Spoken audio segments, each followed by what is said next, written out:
Guys আসসালামু আলাইকুম, সবাই কেমন আছেন? আশা করি সবাই ভালো আছেন। তো দেখতেই পাচ্ছেন আমি কিন্তু এখন এই মুহূর্তে আছি একবারে নদীর মাঝখানে, এবং এখন যে জায়গায় আমাদের ট্রলারটা আছে বর্তমানে এ জায়গায় পানি আছে প্রায় 50 হাতের মতো। তো এই মুহূর্তে কিন্তু আমরা ওখানেই জাল টানতে আসি, এবং জেলেরা সরাসরি যে ইলিশ মাছটা কিভাবে ধরে আমি আপনাদেরকে সেটাই মূলত আসলে দেখাবো। তো সবাই সাথেই থাকবেন। যদি ভিডিওটা ভালো লাগে একটু লাইক কমেন্ট শেয়ার করবেন, ঠিক আছে? তো সাথেই থাকবেন। তো এখন পর্যন্ত মাছ পিছনে জাল আরও একটা টানা হয়েছে প্রায় 300 হাতের মতো। তো ওখানে মাছ পাইছে আপনার এই যে এইগুলো পাইছে, কিন্তু বর্তমানে নদীতে একটু মাছ হয়েছে 4 থেকে 5 দিন আগে টোটালে কোনো মাছই ছিল না, বুঝছেন? তো হঠাৎ করে মাছ হয়েছে। কয় মাস? 2 মাস, 1.5-2 মাস ধরে কোনো মাছই আসছিল না। এই যে দেখেন একটা মাছ লাফাইতে আছে, এটা আসলে জীবিত এই মাত্র উঠছে। এছাড়াও একুলে আরও মাছ আছে। এই যে দেখেন,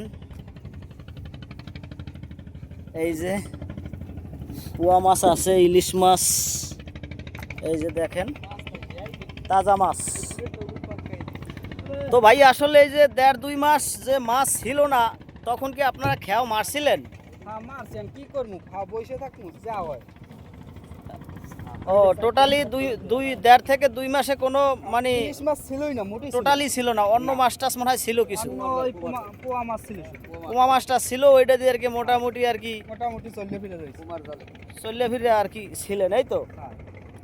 ও সাইনজাল ভিজেই নেই, পোমার জাল এতদিন পোমার জার ছিল, তো হঠাৎ আর কি এই ইলিশ মাছটা দেখা দিয়েছে নাকি?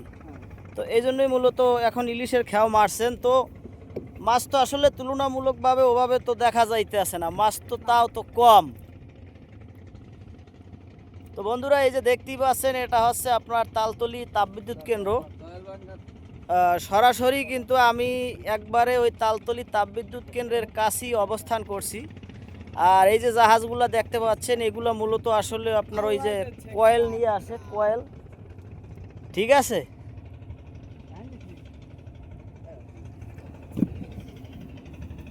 তো দেখি এই পাশে একটু পোয়া মাছ আইছে একটা, মাশাল্লাহ। জালটা দিচ্ছি রে, ঘটনা কি? হ্যাঁ, অন্য কিছুতে বাজেটটা যেমন হয় না। না আসলে ভালো লাগতে আছে না, মাছ খুবই কম। চাষা একটা মাছ ছাড়াইতে আছে। তো চাষা আসলে গেল বছর তো এই টাইমে মানুষ, আমি যা জানতে পারলাম যে অনেক মাছ মানুষে পাইছে গেল বছরে এই দিনে, কিন্তু এবছর এরকমের হইল কা? কারণ কি কোনো ঋতু টিতু বা কোনো এরকমের কিছু আসেনি?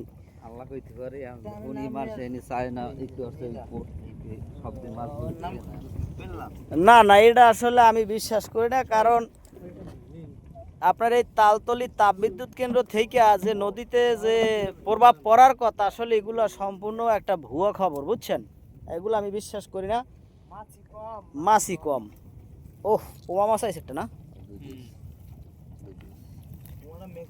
তো ভাই এই যে হাতে যে এইটা পরার মানে কি? এই যে মুজোটা, এটা পরার মানে ময়লা লাগে না, ময়লা লাগে না? না, মাছের কাঁটাটা যাতে না ঢোকে আর কি। এইটা কি মাছ? ইলিশ আইছে? কই কই কই কই, মাশাআল্লাহ, এটা দি বড় মাছ।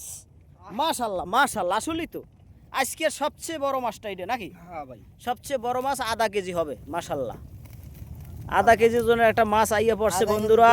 800 গ্রাম তৈরি না, 800 হবে না, আধা কেজি হবে, আধা কেজি, আধা কেজি হবে। তো যাই হোক, এভাবে যদি পাওয়া যাইতে তাহলে মোটামুটি আর কি পোষাই থাকা যাইতে, যদি দৈনিক 10টা 20টা বা 50টা মাছ পাওয়া যাইতে নাকি? তো এই মাছটা আবার একটু দেখাই। তো ঠিক আছে, সবাই ভালো থাকবে না, আল্লাহ হাফেজ।